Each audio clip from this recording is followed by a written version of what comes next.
Nesse bloco do nosso programa, nós vamos falar sobre AVC, acidente vascular cerebral.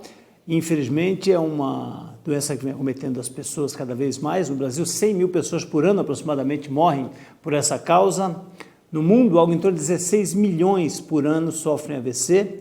Desse total, algo em torno de 70% ficam com sequelas. E nosso convidado para falar sobre isso, o Dr. Edson Amâncio. O Dr. Edson, que é neurocirurgião, especialista, já fez mestrado e doutorado pela Unifesp. Obrigado pela sua presença, doutor Edson. Obrigado, Pedro. Eu te agradeço demais, né? A gente tem observado casos aí. Nós tivemos o caso recente da ex-primeira-dama Marisa Letícia, né? O caso também do músico Arlindo Cruz. Essas pessoas que têm uma notoriedade maior, quando sofrem esse tipo de problema, isso, de uma certa forma, até por conta da mídia, né, divulgar, traz uma preocupação maior? O doutor tem percebido as pessoas um pouco mais atentas a isso? Quando acontece um caso desse, né? Então, Pedro, a questão do AVC é porque ele é multifatorial. Tem várias causas. Basicamente assim, você tem AVC hemorrágico, que são, em geral, são os mais graves, e o AVC isquêmico. O isquêmico é quando falta sangue por alguma razão em alguma área do cérebro. O hemorrágico é um vaso que rompeu. Sim. Dos hemorrágicos, que são os mais graves, a patologia mais importante é o aneurisma. O aneurisma, na verdade, ele é uma coisa congênita, é um defeito congênito da artéria, ela se torna frágil, e à medida que a pessoa vai crescendo, o tempo vai passando, o aneurisma pode crescer. E há até um limite que aquela membrana frágil suporta. Em algum momento ela vai romper. E o rompimento do aneurisma, na maioria das vezes, se dá durante a atividade física. É quando você faz um esforço físico. Uma relação sexual, um esforço de evacuação, empurrar um móvel. Se a pessoa tem um aneurisma e ele está nesse ponto limite, sim, ele pode romper. E acontece de, às vezes, o aneurisma não romper. Ele dá uma dilatada súbita e é o suficiente para dar uma dor de cabeça infernal. Tanto é que nós chamamos essa dor de cabeça, onde não rompeu o aneurisma, de hemorragia sentinela. É o sinal. É um sinal. Ali, daqui a pouco, numa tosse, ele vai romper. Então, se você tiver a sorte de ter uma dor de cabeça desse tipo, e as pessoas se referem a ela da seguinte forma: eu nunca tive uma dor de cabeça dessa intensidade. Essa é sempre a grande pergunta, né, que eu tenho certeza que o telespectador está se fazendo, né? Quais são os sinais? Porque essas doenças chamadas silenciosas, né?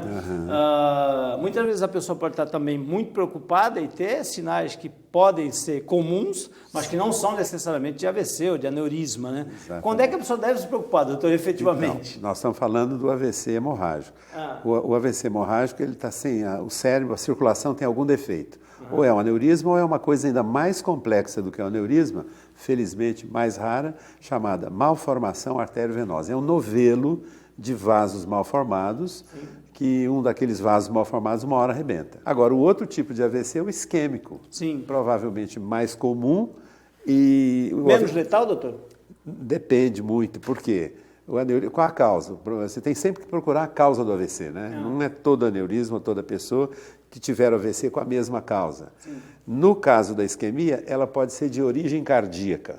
A coisa começa no coração. E há causas extracardíacas, por exemplo, a presença de calcificações grosseiras nas artérias. A carótida, por exemplo, que sai do coração e leva sangue para o cérebro, algumas pessoas têm calcificação grosseira. E o sangue, quando ele passa dentro de um vaso, ele tem que ter um fluxo laminar, liso.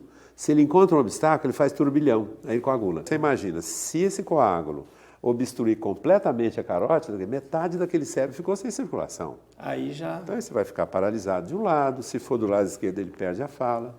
E nas isquemias transitórias, às vezes esse coágulo passa, a pessoa perde a voz, por exemplo, a fala, momentaneamente, fica atrapalhada, daqui a 2, 3 horas voltou ao normal. Quer dizer, aquele coágulo se desfez, ele não entupiu um vaso importante, só deu aquela sinalizada, né? Então, o importante no AVC é o seguinte, é saber a causa. Você tem que investigar, saber, porque cada um é de um jeito, né? Nós vamos colocar no ar agora, né, o depoimento que foi obtido pela nossa produção do Sr. Júlio de Almeida Barbosa Filho. Ele tem 73 anos e, vejam só, já teve 17 AVCs. Vamos colocar ele no ar. Tenho 73 anos, tive 3 AVC isquêmicos e 14 transitórios. O primeiro AVC que tive, fiquei 30 dias de cama. Os outros não, foram mais suaves. Tive ânsia de vômito, não ando, fico sem sair da cama, mas é um dia ou dois. Tive o primeiro AVC em 2009, o segundo em 2011 e o terceiro em 2014. E hoje em dia estou bem, graças a Deus. Olha, o caso do Sr. Júlio é raro, né? Ele teve 3 isquêmicos, né? E os outros 14 que ele chama de transitórios. O que seriam esses AVCs transitórios, doutor? Quando a gente fala AVC transitório, é exatamente isso. Alguma interferência momentânea aconteceu na circulação cerebral. Pode ser só uma arritmia cardíaca, não precisa ter coágulo, o próprio sangue. O bombeamento irregular, falta de fluxo sanguíneo, a pessoa tem aquela déficit momentâneo, né? Pode ser de fala, pode entortar a boca, pode perder a visão momentaneamente. Isso é que nós chamamos de isquemia cerebral transitória. Aquela coisa que muitas vezes as pessoas identificam, falam assim, me deu um branco, esqueci o local da minha residência, estava no meio da rua, atravessei sem olhar, entendeu? Isso pode ser um sinal também, doutor? Pode. Isso aí é chamado de amnésia global transitória. Então, e aí, muitas vezes, e eu acho que fica aqui também um alerta para o telespectador, a pessoa tem esse mal súbito, essa amnésia global transitória, e passou, ela deixa de lado. Tem também a perda de força, tem também a fala com dificuldade, que também pode passar e a pessoa pode também deixar de lado. Recupera e negligencia. Por exemplo, como perda súbita de visão num olho. Você está lendo um jornal, de repente, opa, não estou enxergando desse olho, já voltou a enxergar. Nossa. Isso pode ser uma isquemia transitória. Particularmente, já tive alguns sintomas desses, e aí a gente fica, né, sempre assustado, sempre alguém, né... Melhor se cuidar, Pedro. Tem uma faixa etária mais incidente do AVC, doutor? Tem sim. À medida que a idade cronológica avança, muitas coisas vão acontecendo no organismo inteiro, né? A própria circulação fica mais deteriorada, a presença dessas placas é muito mais comum. Se o paciente é diabético, ele está muito mais vulnerável a ter qualquer tipo de AVC. Hipertensão é uma das principais causas, né? Exatamente, tanto da hemorragia como do AVC. Apesar de nós termos aí, logicamente, o doutor mencionou uma incidência muito maior com, né, o passar dos anos, me parece que entre os jovens vem crescendo bastante, né, a incidência de AVCs. 10% da população que tem AVC já está na faixa etária de 15 e 39 anos. Tem alguma causa da sociedade moderna, da vida atribulada que a gente vive hoje, para justificar esse aumento nos jovens? Eu acho que a vida atribulada, traduzida em termos corporais, é a hipertensão e a arritmia cardíaca, então você chega no AVC. Mas eu acho que tem uma causa muito frequente que precisa ser mencionada. Em jovem, provavelmente, a causa mais comum de AVC é o uso de droga, cocaína. Olha, eu vou chamar agora um outro depoimento, que é da Marina Rosalém. Ela é uma pessoa nutricionista, uma pessoa de hábitos extremamente saudáveis, né? Nunca fumou, nunca bebeu, e teve AVC grávida de 7 meses. Na volta, vamos estar aqui agora já com uma outra pessoa que também, né, passou por cirurgia. Ela mesma costuma dizer que nasceu canimbada, mas nasceu de novo agora nas mãos do Dr. Amâncio, né?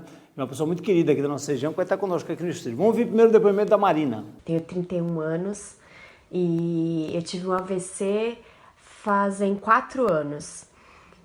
Quando eu tinha 27 anos, eu estava grávida da minha segunda filha, estava de 7 meses grávida, e eu fui viajar para os Estados Unidos, porque meu marido estava trabalhando lá. Fiquei 6 dias internada na UTI.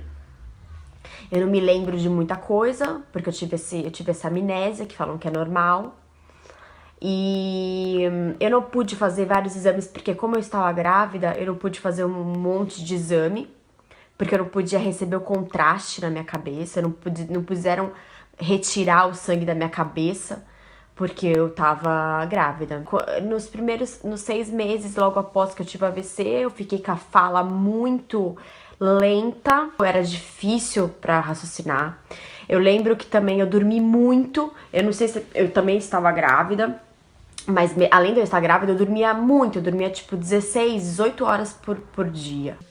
E o engraçado é que eu sou nutricionista, eu sou uma pessoa super preocupada com a minha saúde, sempre tive muita preocupação com isso. Eu nunca bebi, nunca fumei, nunca me droguei, nunca fiz nada que falam que pode ser um dos sintomas do AVC. E os médicos tentaram muito descobrir por que eu tive esse AVC. Eles queriam descobrir porque eu não tinha idade pra isso, eu tinha 27 anos, eu não tinha histórico de nenhum, eu não tinha ninguém na minha família. Então foi uma coisa que não dá pra entender. Foi uma preocupação muito grande depois de ter minha filha, saber se ela ia nascer perfeitamente, como é que ia acontecer. Mas graças a Deus tudo foi voltando ao normal, ela nasceu super bem, ela não teve problema nenhum, foi ótimo. A única coisa que eu tenho de reação até de hoje em dia é na minha escrita, porque como pegou meu lado direito, escrever pra mim é muito difícil ainda, mas de resto eu faço tudo, eu dirijo, eu não tenho problema nenhum. Nós estamos voltando já com a Lia Soares aqui. Lia, prazer estar com você. Olá, Pedro, prazer é todo meu. Olha, deixa, antes de falar do caso da Lia, que ela, de uma forma muito interessante e feliz da parte dela, quis dividir essa situação pela qual ela passou, completamente inesperada. Mas antes eu queria falar da gestante, que é a Marina, que é um caso relativamente complicado, complexo, doutor, porque ela é gestante de 7 meses, até com impedimento de fazer determinados exames, né? Então, é isso que a gente pensa, né? Ela é jovem, teoricamente não teria uma razão. 27 anos. Jovem, com hábitos saudáveis e grávida. Eu acho que no caso dela, ela disse que o acidente vascular foi hemorrágico. Sim. Com certeza não foi uma hemorragia muito grande, porque senão ela não sairia tão bem como saiu, praticamente sem sequela. Sem sequela ainda nenhuma, tem uma dificuldade para escrever, né? E a bebê também, né? O bebê sobreviveu sem problema nenhum. Que bênção, né? Olha, eu agradeço demais o depoimento da Marina, que gravou, ela mora na Holanda hoje, e gravou de lá pra gente. Eu acho que isso é uma situação comum, né? Quem já teve esse problema faz questão de dividir, faz questão de orientar, faz questão de passar a informação, passar a sua experiência para que outras pessoas possam se precaver, possam ter aí um cuidado maior e investigar, procurar ajuda médica. É o caso da Lia, né, Lia? Vamos falar resumidamente como é que foi o teu caso. Então, Pedro, é difícil não se emocionar, né? Porque foi um momento bastante difícil. Porém, eu sobrevivi a um turbilhão, mas o maior turbilhão, eu acredito, foi quando eu fui para a UTI, né? Eu estou indo um pouco à frente, porque eu convulsionei depois da cirurgia. Eu acho que não estava no script, mas enfim. Resumindo, eu senti uma dor de cabeça fulminante. Ela durou em torno de 15 minutos. Em pleno sábado de carnaval, né? Foi em casa? Sozinha. Eu estava só em casa e ela começou assim meio devagar e explodiu. E eu me deitei, achei que realmente eu estava morrendo, não liguei para ninguém. Porque a dor de cabeça é terrível. Terrível, Pedro. Uma dor como você nunca tinha sentido antes. Não dá para explicar, parece que tudo estava explodindo dentro da minha cabeça. E aí eu deitei. E aí ela foi passando, mas eu fiquei com mal-estar durante algumas horas, com náusea, enjoo. E aí quando passou o carnaval, eu procurei um neurologista que me indicaram e ele pediu uma ressonância. E é importante falar que entre eu fazer o exame, voltar no neuro, que não é o Dr. Amâncio. Ainda não era o Dr. Amâncio. Não, levaram-se 20 dias. E depois eu fiz toda uma leitura que eu estava correndo um sério risco, mas não daria para ser diferente. Tem um detalhe que você chamou a atenção, Pedro. Por que no caso da Lia a dor de cabeça não durou tanto? Sim. Porque a dor de cabeça, que é insuportável como a dela, mas que não passa, é quando tem a hemorragia. A Lia teve o que nós chamamos de hemorragia sentinela, uma dilatação do aneurisma. Ela teve a cefaleia, mas o sangue não saiu, não extravasou. Não chegou a romper. E ela teve essa sorte de fazer esse diagnóstico antes que ele rompesse. Nesses 20 dias poderia ter rompido numa tosse, um esforço mínimo qualquer. Então, por isso que ela ficou quieta, parou a pressão em cima da parede do vaso, ele não rompeu, e isso permitiu que ela fizesse o diagnóstico. Mas quando rompe, a pessoa não volta para casa. Ela vai para o pronto-socorro e não volta. E aí o percentual dessas pessoas que têm esse rompimento... É a patologia neurológica de maior mortalidade e de maior morbidade. A casuística é mais ou menos o seguinte: 50% das pessoas que têm aneurisma, quando ele rompe, ela morre na hora. Metade morre na hora. Metade já. Morte súbita em pessoa jovem, primeira coisa que você pensa é aneurisma cerebral. Sobra 50%. Desses, apenas 25% chegam vivos na cirurgia. Eles vão morrer na UTI, esperando... A caminho do hospital. A caminho do hospital. Então, sobrou 25%. Os que vão para a cirurgia, menos de 5% sobrevivem e voltam a ser a mesma pessoa de antes. Sem sequelas. É que eu falei, é uma pirâmide invertida. Ela é premiada. E eu me sinto assim privilegiada de ter passado por isso, porque isso melhorou muita coisa em mim, né? E eu não escondo de ninguém. As pessoas que não sabem é porque não dá para você sair gritando por aí que você passou por isso. Mas quando completou 1 ano, né, de cirurgia, que para mim é um renascimento, eu quis falar sobre o assunto, né? E achei muito pertinente você querer falar sobre esse assunto, inclusive chamando o Dr. Amâncio, que acaba sendo um alerta para muita gente. E no meu dia a dia, clientes, amigas, falam assim, nossa, eu sinto dores de cabeça depois que eu chego da academia, depois que eu faço um esforço físico e eu nunca investiguei. E aí eu falo, vai investigar, pode ser que não seja nada, tomara, mas, né? Se for, é interessante que seja detectado com precocidade. Mas só para a gente concluir, infelizmente nós temos, né, o tempo que nos obriga aqui a encerrar. Hoje em dia, o doutor estava comentando comigo que hoje em dia a gente tem aí de acordo com, graças à tecnologia, nós temos aí um tempo maior de socorro daquela pessoa que teve um AVC, até 4 horas. Existem alguns tratamentos que não precisam ser cirúrgicos, invasivos, né? Exatamente. O AVC isquêmico, se atendido até 4 horas numa unidade neurológica preparada para isso, você consegue desobstruir o coágulo. E a pessoa pode sair do AVC sem sequela nenhuma. Através do quê, doutor? É uma droga que é usada, eles fazem uma espécie de um cateterismo, né? O catéter vai até o ponto que a artéria está obstruída e é uma substância que é injetada, ela é anticoagulante, desfaz o coágulo. Então, a recomendação é assim, qualquer pessoa que tenha sintomas sugestivos de um AVC, procurar imediatamente um lugar especializado, né? Em que ele possa ser atendido e, às vezes, encaminhado para onde haja recurso. Fica aqui o alerta, né, enquanto jornalista. Obrigado, Lia, pela tua presença, pelo teu... Que agradeço. Obrigado, doutor Amâncio. Obrigado. E as portas estão sempre abertas para que nós possamos falar sobre esses assuntos e alertar a população. Olha, nosso programa vai fazer um intervalo rapidinho, são só 2 minutinhos, nós voltamos, não sai daí.